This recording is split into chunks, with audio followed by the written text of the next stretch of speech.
दोस्तों United state department के visa bulletin और यूएससीआईएस की न्यू पॉलिसीज को लेकर एक नया अपडेट आया। वो न्यू अपडेट ग्रीन कार्ड से रिलेटेड है। तो क्या क्या चेंजेस हुए हैं मैं आज उसके बारे में आपको बताती हूँ। तो दोस्तों फर्स्ट चेंज क्या है, दिसंबर वीजा बुलेटिन डेट्स आगे बढ़ गई है, मतलब कि कुछ कैटेगरीज में प्रायोरिटी डेट आगे बढ़ी है। तो जैसा कि आपको पता है कि ग्रीन कार्ड प्रोसेस में प्रायोरिटी डेट वो होती है जिस दिन आप पिटीशन फाइल करते हो, लाइक I-130 या I-140। तो क्या होता है ना, हर महीने वीजा बुलेटिन में एक नई कट ऑफ देता है। अगर आपकी priority date cut off date से पहले है तो इसका सीधा सा मतलब है कि आपका केस अगले स्टेप के लिए मूव हो सकता है। फॉर एग्जांपल, मान लो आपकी प्रायोरिटी डेट जून 2018 है और वीजा बुलेटिन में कट ऑफ डेट बढ़कर जून 2019 हो गई है, तो दोस्तों आपका नंबर जल्दी आ सकता है। तो दोस्तों अगर मैं बात करूं फैमिली बेस्ड कैटेगरीज की, like F1, F2B and F4 में, कुछ कंट्रीज में लाइक मैक्सिको एंड फिलीपींस में 3 से 5 महीने की प्रोग्रेस हुई है और कंट्रीज में कुछ भी चेंज नहीं हुआ है। और वहीं अगर मैं बात करूं F2A कैटेगरी की, तो इसमें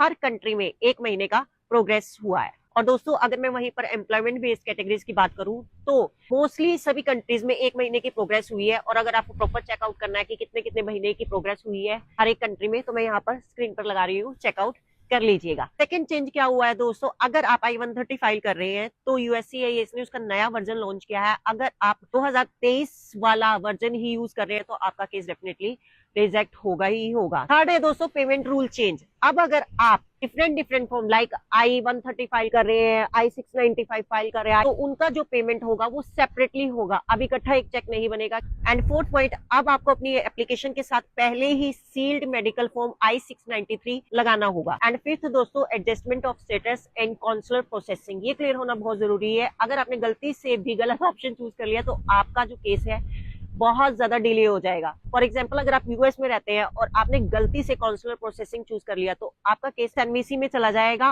और उसके बाद फिर आपको वापस से यूएससीआईएस में कांटेक्ट करना होगा। इसका मतलब आप समझते ही हो, it's a huge delay. Sixth तो दोस्तों CSPA एज कैलकुलेशन चेंज। आपको पता ही है ग्रीन कार्ड वेट में चाइल्ड एज आउट हो सकता है, तो बहुत अच्छे से एग्जाम्पल के साथ समझाती हूँ इसको। मान लो जब आपने पिटीशन फाइल करी, आपका बच्चा 20 साल का था और उसके बाद आपका केस मान लो स्लो मूव हो रहा है और मान लो बच्चा उस टाइम 21 साल क्रॉस कर जाता है, तो ग्रीन कार्ड के लिए एलिजिबिलिटी खत्म हो सकती है। तो दोस्तों इसके लिए चेंज क्या किया है, मान लो आपकी पिटीशन यूएससीआईएस के पास जितना टाइम, मतलब कि जो वेटिंग टाइम है रही, वो घटाया जाएगा। तो मान लो बच्चा 20 साल का है, प्रायोरिटी डेट जनवरी 2013 है, फाइनल एक्शन डेट जनवरी 2015 है, तो डिफरेंस कितने का हुआ, 2 साल का। तो अब नए चेंज के अकॉर्डिंग जो बच्चा 20 साल का है, 20 में से जो वेटिंग टाइम है 2 साल का, वो माइनस कर दो 18 साल। तो मतलब बच्चे की जो एज होगी वो 18 साल काउंट होगी, ना कि 20 साल। पर दोस्तों साथ के साथ ये भी बता देती हूँ कि हर कंट्री और हर कैटेगरी के लिए ये डिफरेंट भी हो सकती है।